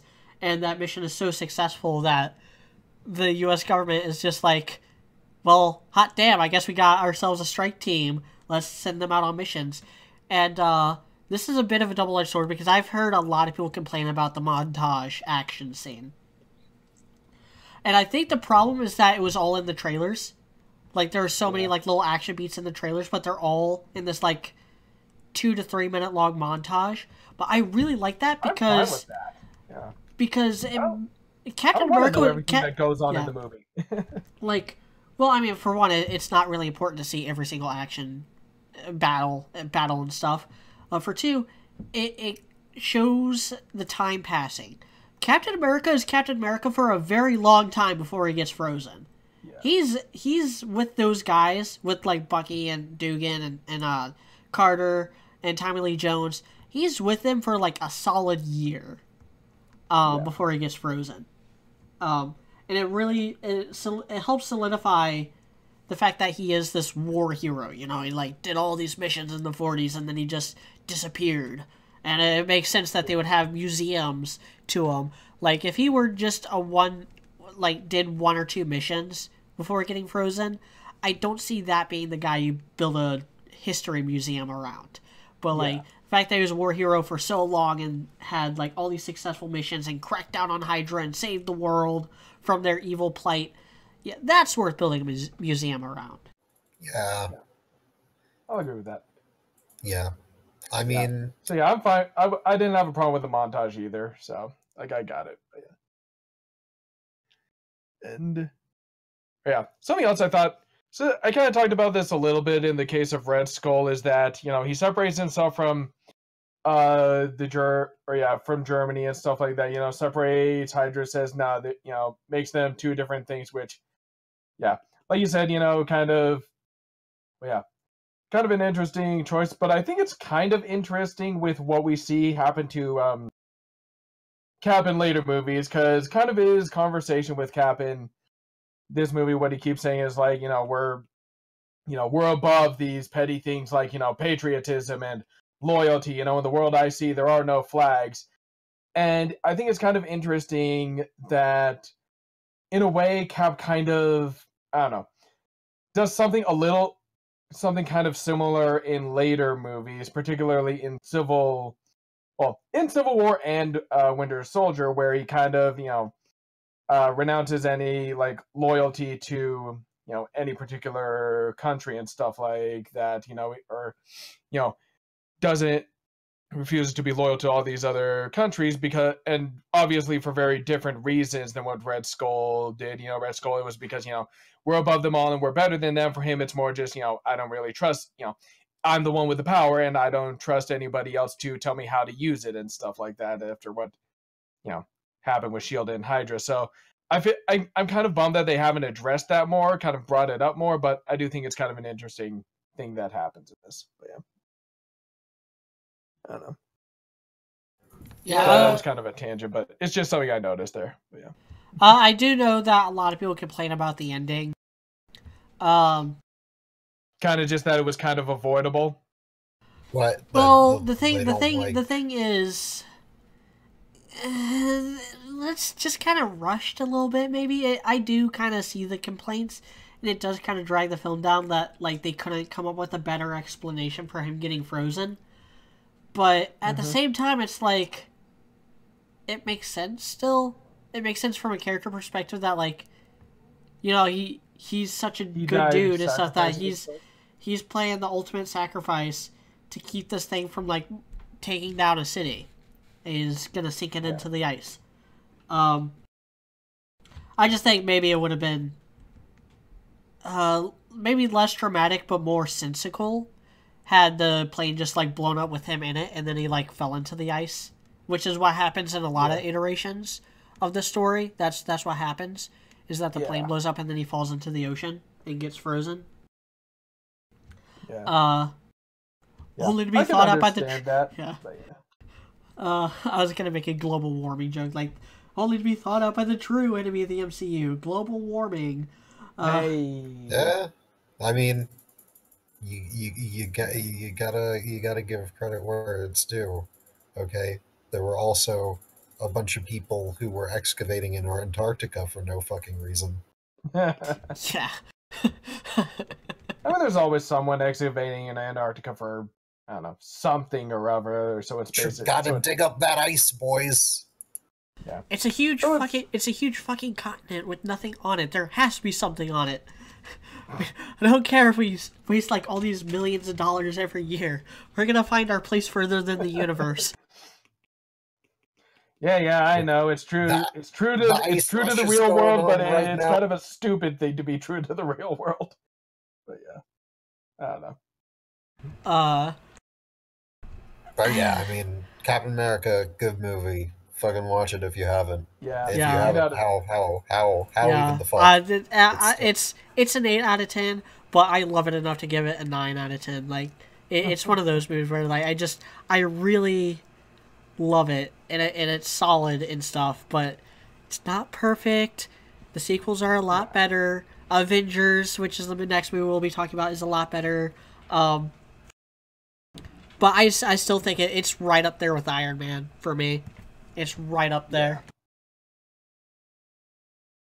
Yeah. And speaking of, so yeah, are we ready to move on to the Avengers then?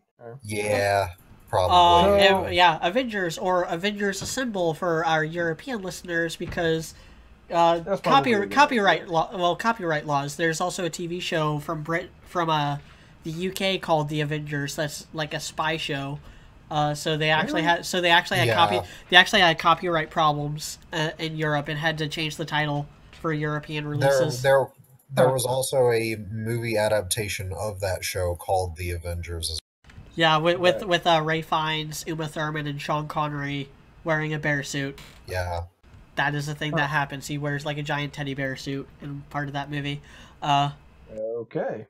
But we're not here to talk about that. We're here to talk about the end of Phase 1, the coalition of, at this point, 4 years of filmmaking,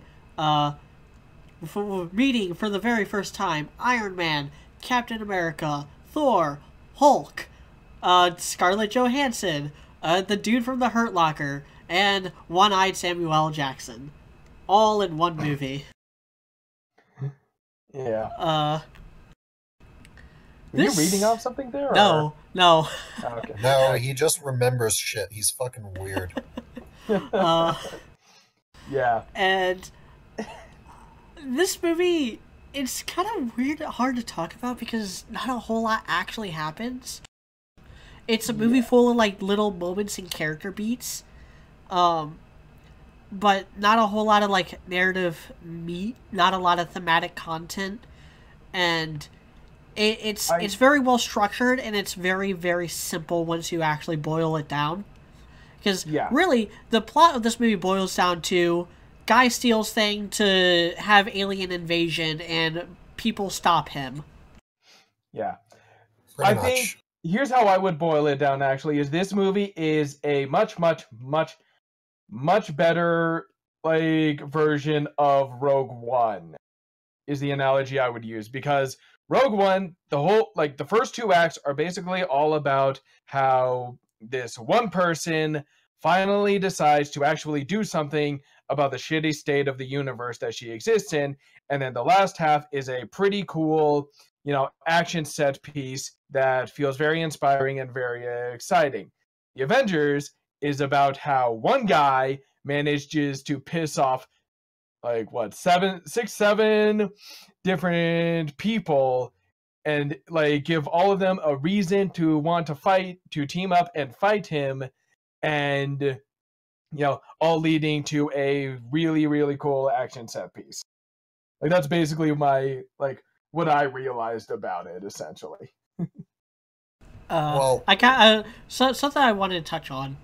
I want to touch this with Captain America, but it really applies to all the Avengers. Is that like you get the whole no-kill rule, which is such an important part of The Dark Knight, which came out like in the same year that Iron Man did.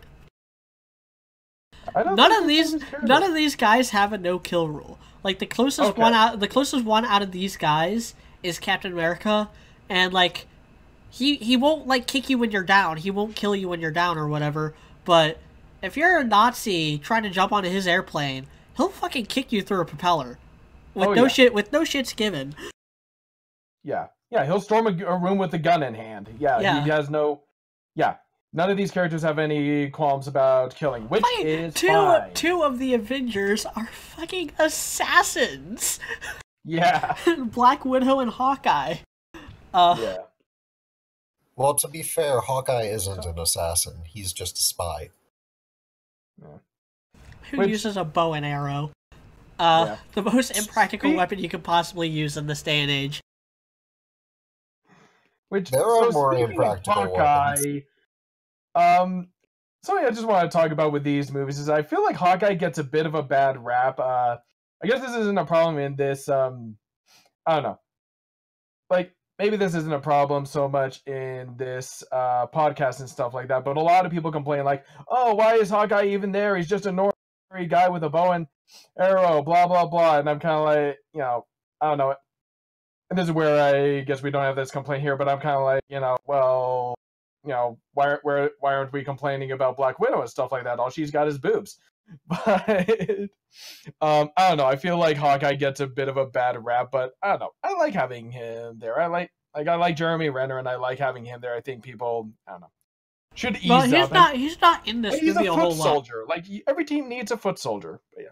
Sorry, go ahead. He's not in this movie a whole lot, and that's a complaint that he has. Jeremy Renner complained a lot to Joss Whedon about basically being written out of the entire first half of the movie, because of a Loki spell. Yeah, and his entire motivation is this guy fucked with my head, so I'm gonna kill him. Which, to be fair, like that's reasonable enough motivation, but I can understand why that would be kind of frustrating. But I kind of like how everyone in this movie has like an important role outside of just combat. So Tony Stark, he's the tech genius. He's doing all this computer stuff for S.H.I.E.L.D. throughout most of the movie. Like he only puts on the suit. Yeah. He's in the suit. He's in the suit at the beginning. But he's just doing like manual labor with the suit on. He's just like fixing a pipeline or something. And then he puts on the suit to help Cap out with Loki, but he doesn't really do anything except just like hold Loki at gunpoint. He puts on the suit to fight Thor.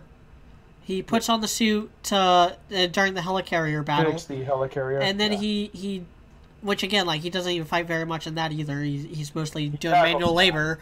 And then he puts on the suit for the final fight. I think the best fight in the helicarrier battle was Captain America's. Actually, I enjoyed his portions of that more than any other. It appears to work on some form of electricity. Well, you're not wrong. Yeah. Yeah. Like It's like this guy just woke he just, up like, from the 1940s. He just like straight up grabs one of their machine guns and just starts shooting people too. It's awesome. Oh yeah, another thing, a complaint I have with Captain America is that at the very end he wakes up in the hospital room, and for some reason they decided to play a baseball game that took place before he went into the ice. Like nobody was like, okay, let's make sure and play a baseball game that would have taken place after he went in. Well, I mean, anyway. they're just trying to ease him in anyway. So I get it, but I just thought that was kind of funny. Anyway, Hulk only hulks out twice. He hulks out on the helicarrier and he hulks out in New York. Yeah. Thor kind of drops in after the first act.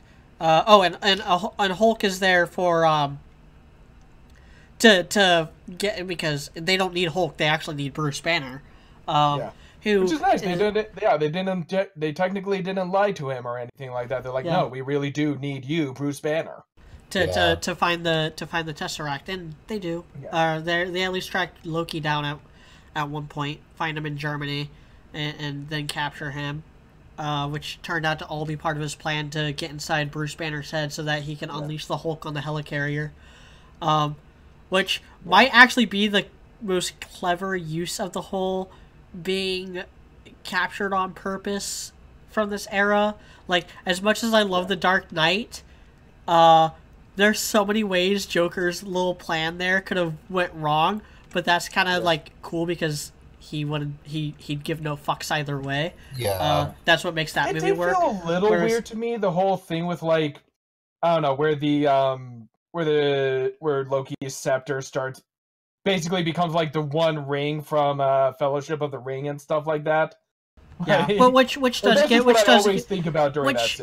get explained later, and it is very overt. Like, no, it is the scepter causing all this strife and getting in people's heads. Like there's that shot where it's is that something that the mind gem can actually do? Or that is the main thing that the mind gem can do. And it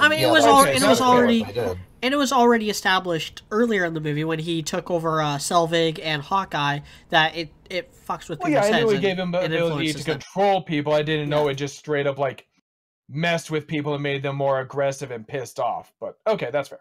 Okay, that's interesting. That's something I was wondering about. Thanks. Yeah, it does kick everyone's personalities up to like 11, which then causes them to fight. And the more level-headed people like Black Widow and Nick Fury are the only ones who like don't completely fall for it. Everyone else is kind of like gung-ho over the top anyway, or very extreme personality. I do like Cap's thing of like, put on the suit. Like, I'm not gonna kick your ass if you're not in the suit, so frickin' put it on. But take away the suit and what are you? Billionaire, genius, playboy, philanthropist. There's so many good lines, and I have to give Joss Whedon credit. I have to give Joss Whedon credit for the dialogue in this movie. There's so many good lines. The phrase Buffy speaks. He's very good. Puny gods, I'm bringing the party to you. We're about to go Jonah and the Whale. So many good lines. The Shakespeare in the Park. Doth the mother know you weareth her drapes? Captain America getting it. Put the hammer down? There's only one God, ma'am, and I'm pretty sure he doesn't dress like that. I love that line. I understood that reference. I understood that reference. Talking about Wizard of Oz. The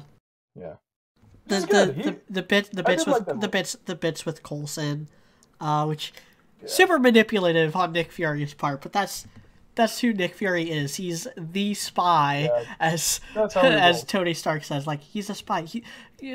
Steve, he's the spy. Yeah. I like how they all have their own reasons to not trust them. Like Iron Man, he's a little iffy on government regulation ever since like Iron Man 2, and then Cap is super uber libertarian man anyway. Bruce Banner, he's been chased by the government all his life.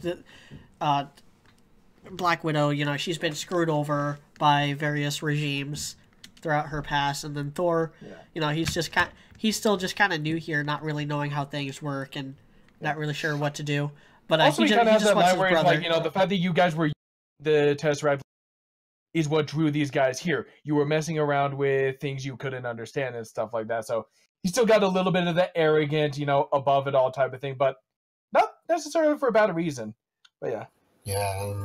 Yeah. I will say this. I do feel like Thor's kind of character, I don't know.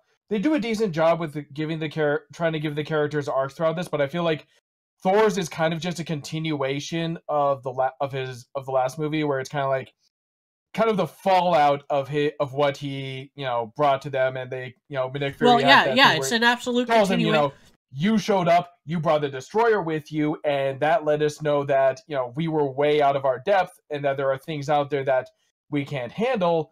So we, you know, started messing around with the Tesseract and trying to get it to work, and that ended up, you know, to level the playing field against any threat against the Asgardians if they become a threat, or against, you know, Thanos, who's out there at this point. Because that's kind of the big twist, is that Loki is actually working for Thanos to get the Tesseract and get it to him and conquer Earth, because Earth also has, at this point, the ether in its core, and it also has the Time Stone hanging around fucking Doctor Strange's place, one of the sanctums, Carmitage. Yeah. So yeah, I do like that and that is kind of cool though, that they're trying to that they're kind of tying it all in and stuff like that, and they also do say, you know, you're not the only threats out there, you're not the only on Earth and stuff like that. You know, you got Tony, you got, you know, guys like Whiplash and stuff like that. You know, we thought that Iron Man would be maybe the biggest threat ever, but no, he's not. You know, there's other people out there that, you know, can cause trouble on Earth and in, you know, outer space and stuff like that. So yeah. That was kind of a nice way of tying it all in, kind of letting us know, you know, why they were messing with this, explaining why this is happening, you know, now. Basically, like, I guess the implication is, you know, the Guardian showed up, or not the Guardian, the Destroyer showed up, you know, Thor showed up, and they were all like, okay, we really need to start making, like, new weapons and stuff like that, and that's why they started messing with the Tesseract now instead of, you know, when they first found it. You know, why they threw caution to the wind. So the thing that Thor was pissed off at them about was actually his fault the whole time. Good job, in a way, Thor. Yeah. You suck. Yeah, that was the whole response. Like, the Fury points directly to Thor. It's like, it's because of him. Thor's like, me? Yeah. What the fuck? Yeah. But no, it does kind of. But yeah, it is kind of one of those. I don't know. Kind of a cyclical nature type of thing, that, yeah, Thor brought this problem to them, so they started looking for a way to solve the problem, but then that created bigger problems. So it's kind of this, yeah, unfortunately, a cyclical bit. But yeah, but it is one of those things where, I don't know, it's very clear which came first, which is, yeah, Thor fucking around. But yeah. So like another thing I kind of want to hit on is you know, Loki in this movie, in regards to his villainy and stuff like this. This is the movie where, like, a lot of people, if you'll recall, the climate at the time kind of like came around to Loki and started being Loki fans like that. Yeah. I don't really think it's deserved as it would be for Thor. He's not really like super great in this, honestly. Yeah. It is kind of like what Tony says, you know, not a great plan. And, you know, kind of like I talked about, he deliberately pissed all of these people off. You know, Tony, this is also another criticism that I have of it, is that Tony kind of lays out exactly what Loki does and stuff like that, and what this movie is all about, which is one guy pissing off all of these people. Which, to be fair, is true to the comics. You know, that's exactly what happens in the comics. Loki pisses all of these Avengers off. Yeah, in the comics. By mind controlling the Hulk. So he indirectly creates the Avengers. But in this, he almost deliberately creates the Avengers by deliberately pissing these people off. Although I do feel like it's kind of fitting that, I feel like it's maybe that little bit of the Asgardian upbringing in him, that he's like, okay, I want a glorious battle, so I'm going to piss all of these people off so I can wipe them all out, so I can then watch the Chitauri wipe them all out and stuff like that. Well, I mean, I think it was more about, like, going back, it was because Loki is very much kind of the same character he is at the end of Thor. Like, yeah, he's been through some stuff since he fell in that portal and fell in with Thanos, but he's still someone he's trying to prove himself as like a god, as someone who can take over a planet and hold it down. Which is very much in line with how Thanos is said to operate throughout like Guardians of the Galaxy and Infinity War, which makes me wonder how much of this was Loki's plan and how much of it was Thanos being like, "Hey, conquer Earth in my name, and then I'll come down there and we'll like wipe out half the planet," or because that's how he rolls. Yeah. It's a little vague, and I'm not sure if we'll ever have an explanation of that because of I'm also kind of wondering, like, how much he knew about the Avengers before. Like, I don't know. I guess I feel like there's maybe also a deleted scene where, like, he takes Barton and he's like, okay, I need to know everything you can tell me about Earth and who, like, it's. Well, yeah, I think, or maybe he's like, okay, I want you to tell me everything there is to know about, like, Earth, its defenses. I want to know who its mightiest defenders are and stuff like that. And, like, he told, like, I don't know. Barton's like, well, there was this thing called the Avengers Initiative or something. Like, I'm wondering how much of this stuff he knew before he came to Earth, or how much of it, like, he somehow knew. Like, did he know? Well, I think it is stated. Did he plan all of this out in just over the course of like 2 days or whatever? I think it is stated that that Hawkeye filled him in on the Avengers Initiative. Well, yeah, because I know because he says that Barton told him about Rome, stuff like that. So yeah, I'm assuming. I love that. That's one of my favorite scenes, by the way. Is yeah, Loki's little monologue to Black Widow. Hey, you mewling Quim. Yeah, that line of like, can you really wipe out that much blood? Yeah. I do like that. So yeah, I'm assuming that it was like, okay, I want you to tell me everything you can tell me about like this organization that you were working with, the SHIELD people. I want you to tell me who Earth's mightiest defenders were. He's like, well, there's these people called the Avengers. You might want to keep your eye open for, SHIELD's like top agent, Agent Romanoff, this is how you can, manipulate her. This is how you can get inside her head and stuff like that. But yeah, it's kind of left for kind of vague. I think maybe that's where Jeremy Renner might have been a little annoyed with being left out of some of these scenes. Yeah. Yeah, which is one of the reasons why they expanded his role so much in Age of Ultron, was Jeremy Renner wanting Hawkeye to be more integral in the team that he is supposed to be a part of. But yeah, this movie, like, it just, a lot of things just kind of happen. A lot of like really cool snappy dialogue happens. A lot of cool little character interactions happen. Like I like Tony Stark's interaction with Pepper Potts at the beginning. I like how this movie like slowly introduces all the Avengers and has different people recruit them. Like Agent Coulson goes to recruit and bring in Iron Man. Black Widow brings in Hulk. Which little would we know that would lead to some stupid bullshit later on. Hey! It did lead to one good thing though. It led to Thor trying to use the sun's getting real low trick on Thor Ragnarok. That was the best part of that movie. I like that interaction too. And we haven't talked much about Mark Ruffalo in this podcast. We talked about him quite a bit last week when we were talking about Edward Norton as Hulk, because he's kind of the new guy here. Even though his character was in The Incredible Hulk, it is the same Bruce Banner from then, just a different actor. But not very many people saw that movie, especially compared to other Marvel movies. It was kind of a flop compared to Iron Man and Iron Man 2 and Captain America and Thor. But he makes that joke of, last time I was in New York, I kind of broke. Yeah, he tells a story that was in the deleted scene of The Incredible Hulk about him trying to bullet in his head and the Hulk spitting it out. Yeah. I like how he plays him like he's on edge. Like I heard it described as like he's got a secret that he's dying to tell someone. I like the I'm always angry. Yeah, I'm always angry. That's my secret, Cap. I'm always angry. Hulk bring his full character. Hulk bring his character at full circle.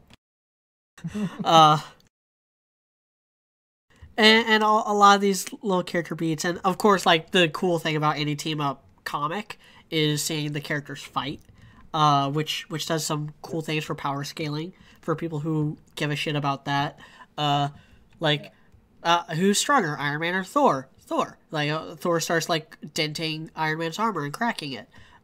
What's stronger, Mjolnir or the shield? The shield like totally tanks Thor's blast. Hulk and Thor get to throw down on the helicarrier. Like that's one of the big fights in the helicarrier.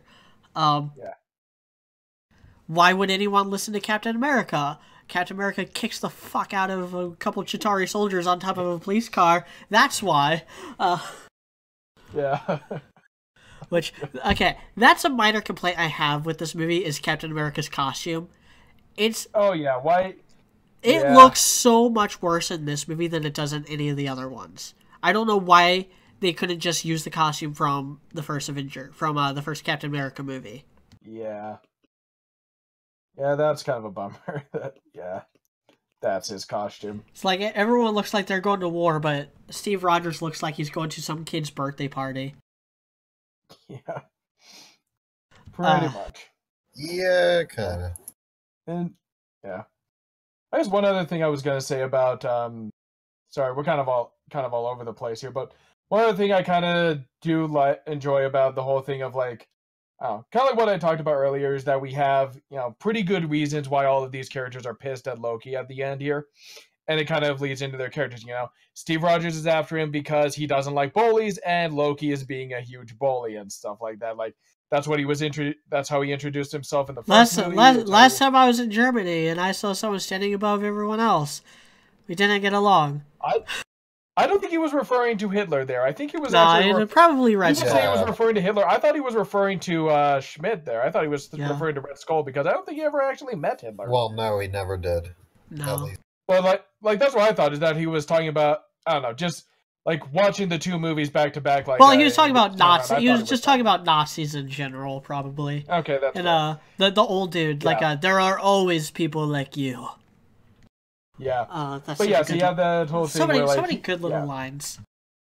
But yeah, Cap's pissed because he sees a bully, going around and being a jackass. He sees, Bruce Banner's pissed because he basically manipulated him, used the Hulk and stuff like that. Also, he's not a jerk.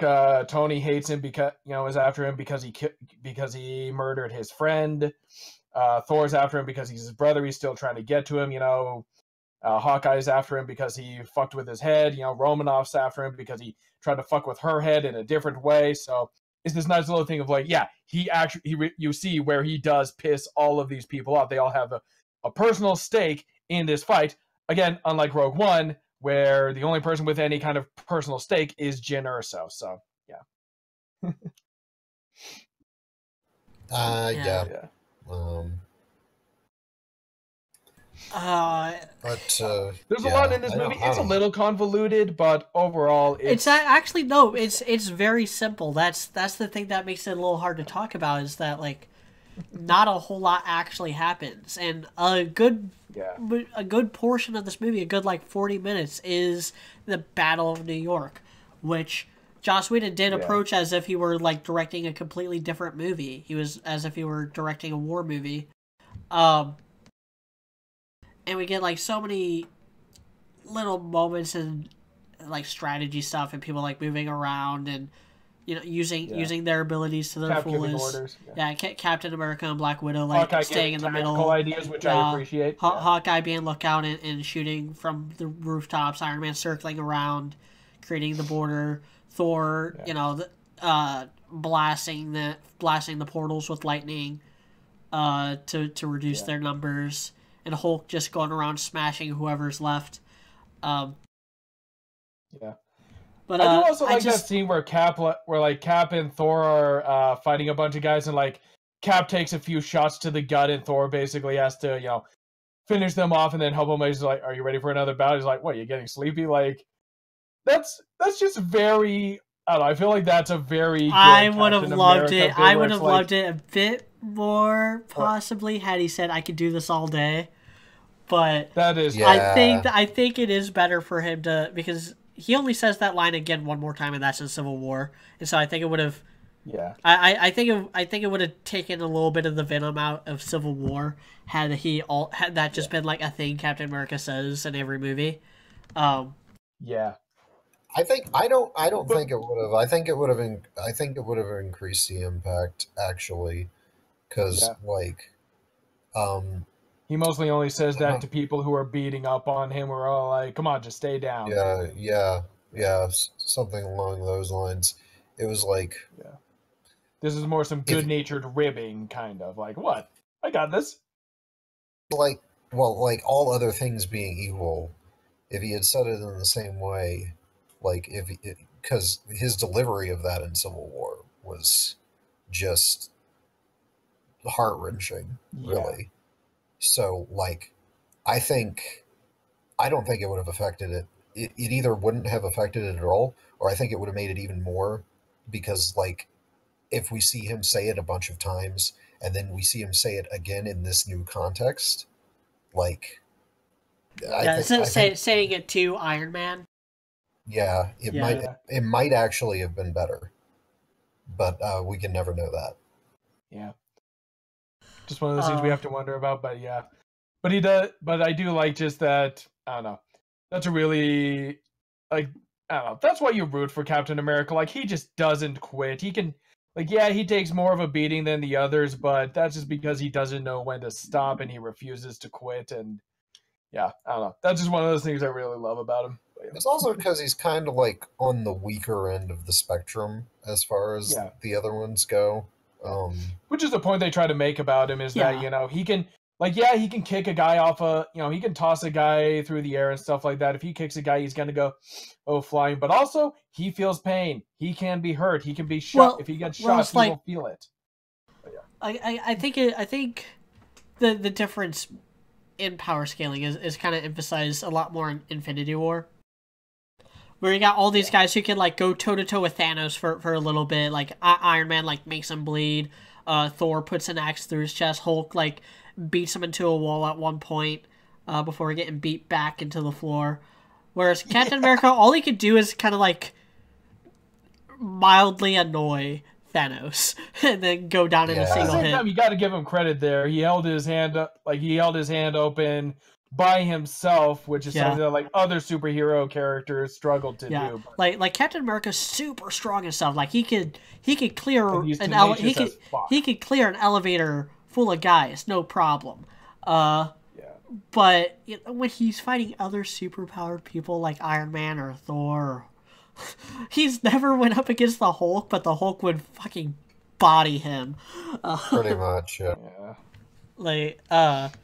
So yeah, he is in this kind of like he is kind of in this really weird middle spot, as far as like the power rankings go. Like I would have like Hawkeye and Black Widow, and Nick Fury like down at the bottom. Then Captain America would be a rung above them, and then Iron Man a rung above him, and then at the top you would have Thor and Hulk.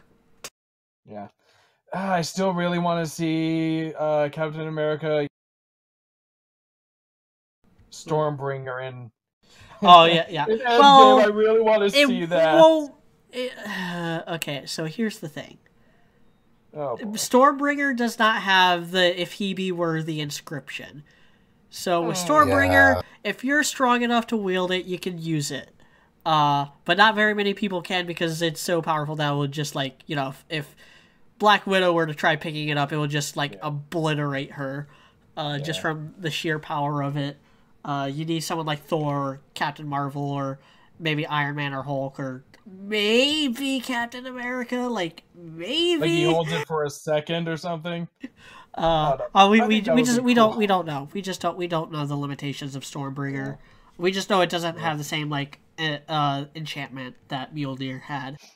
It can potentially summon the Bifrost, and it's the Thanos killing kind of weapon. Yeah. But anyway, yeah, that was just one of the things I was most bummed out by Age of Ultron is he doesn't get to use Mjolnir. It budges. Anyway. It budges though. It shakes a little bit. I know. Which makes it even worse. Yeah. That makes it even more frustrating. And then Vision picks it up, which I get, but anyway. Maybe you are just not worthy. Oh gosh. Yeah, that they probably should have pulled the trigger on that Chekhov's gun in Age of Ultron with that. That was kind of a missed opportunity there to have Yeah. him do something. But I don't know where they would have fit it in either. That's Age okay. of Ultron is like a whole other kettle of fish. Yeah, we'll talk Yeah. about That that. Yeah, that won't be next podcast, but the podcast after that, that'll be number 4. Um, But yeah, the Avengers is a very, I guess what you're It's- kind of right. It's pretty simple. Loki's plan is, I don't know. Again, like Captain America says, not a great plan, but like it's understandable and it kind of ties into the whole hubris thing, and it kind of works with what we've seen of yeah, it gets the of whole Loki's movie. character. Yeah, the whole but- movie gets a pretty tidy ending. Loki gets his ass kicked by Hulk.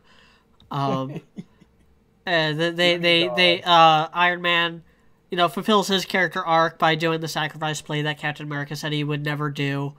yeah. By throwing the nuke into the portal, and then Hulk saves him, which was totally spoiled in the trailer. So fuck the trailers. Ah, fuck. You don't remember that? Like the whole like Hulk Nope. catching Iron Man was in all the trailers. I did not It was see that, it was so- bullshit. No. Yeah, so I was on my mission at the time actually when this first came out. So, yeah. You was in Colorado. lucky you then. You got Apparently. to yeah. I mean, there's not a whole lot to talk about, but I'd still. This movie is a 9 out of 10. It is pure popcorn enjoyment at its absolute finest. I think finest it is in any of these MCU movies. This is up there just on a pure entertainment value. I could watch this movie all day. I could just pop this movie on anytime, any point in the movie. I could just turn it on and have a good time. Not very many movies I could say that about.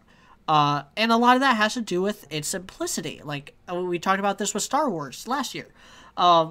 Where, like, there is a beauty and simplicity. And this movie, the Avengers, really does kind of hit that same chord that the original Star Wars does in movies like Wizard of Oz, Mary Poppins, Beauty and the Beast. It's not as good as any of those movies. Because it has, it wraps things up a little too quickly with the Phantom Menace.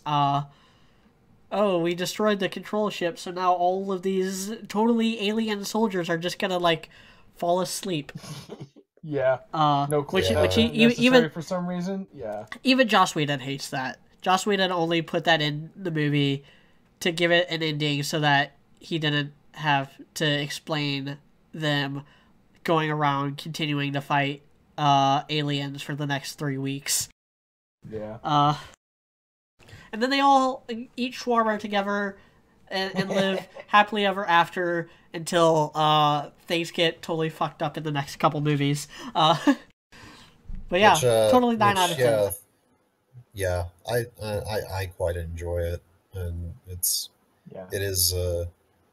I do occasionally actually come back to it. I don't do that a lot with movies, but I do occasionally rewatch the Avengers, just because mostly it's because a new Marvel movie has come out and the Avengers ties in so much to them. I'm like, wait, what the fuck happened here with that? And I go back to watch it and see if there's like some detail about it that was in one of the previous ones that like ties into this. Yeah. Interestingly enough, the next Cape shit I am scheduled to watch is actually a DC property, though. You're watching Shazam tomorrow, right? Yeah, an early screening. Yep. It's gonna be I heard awesome. I heard it's really good. Yeah, well, I hope so too. I heard it exceeded expectations. Apparently, Aquaman did too. Apparently, that's. Aquaman's not that good. I watched that recently. It's kind of okay. But okay is still better than like the first 3 movies in that franchise. So. Yeah, but Aquaman's not. It's not even as good as Wonder Woman. But I wasn't crazy about that movie either. Oh, okay, gotcha. Well, again, that's still better than Justice League, Dawn of Justice, and the Suicide Squad. Yeah, and Suicide Squad. I actually think I have opinions on Man of Steel, but anyway. I don't think it's. I think Man of Steel is actually like the best of all of those movies. Like I think Man of Steel is slightly better than Wonder Woman. I can see why you'd say that. Man of Steel just has so much baggage attached to it because of what came after, and also because hashtag not my Superman, which is a pretty shallow complaint, but it's a complaint nonetheless. But let's face facts. Man of Steel, it didn't have like because the power of love like Wonder Woman did. Yeah. Okay, that's fair. Yeah. But anyway, are we ready to wrap this up then? Yeah. Yeah, I think so. Yeah. These three with Avengers, I don't know. I think it's a very fun movie to watch. It's a very enjoyable movie, and yeah, it is also a movie that I come back to a lot. I do feel like there's, I don't know, a few logistical flaws here and there, but other than that, it's really good. I really enjoy it. So yeah, 8 out of 10, I would say. Yeah, I would give it a 6 out of 7 for being good. Yeah. So yeah, that's these three movies. These three hold up way better than Iron Man 2 or Hulk. And two of them hold up just as much as Iron Man. The first Captain America movie and the Avengers hold up just as much, if not more, than Iron Man did.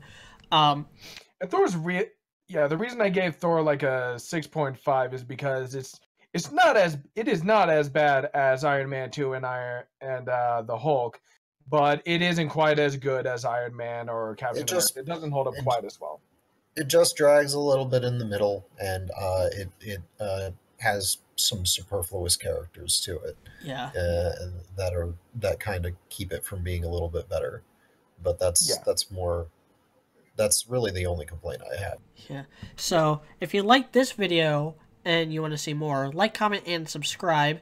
We are going to be doing more of these podcasts leading up to Avengers Endgame. The next up is we will be talking about Iron Man 3, Thor 2, The Dark World, and Captain America 2, The Winter Soldier.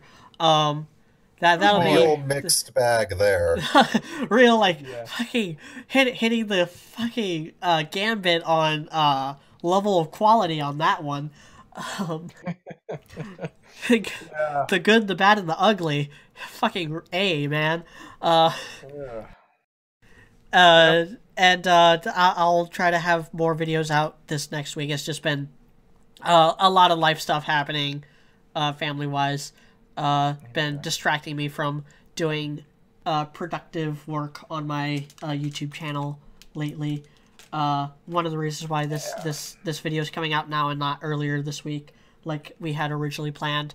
But yeah, consider supporting me on Patreon. Links will be in the description. Join us on the Discord. Follow me on Twitter at EAMediocrity4. And until next time, if anyone else has anything else to plug, I'll go ahead and plug it. We'll shut it down. Also, we really want to do the whole Q&A thing, so if you guys would please just participate in that and actually ask questions. I'll make a the thing is these videos aren't non-Ruby stuff on my channel doesn't get a whole lot of viewership. I'll make a community post or a Twitter post or both. I'll probably do both, asking for Q&As for future videos and stuff. And maybe I'll put something in the description about where they can email us. Email us at rubyandbeyond@gmail.com.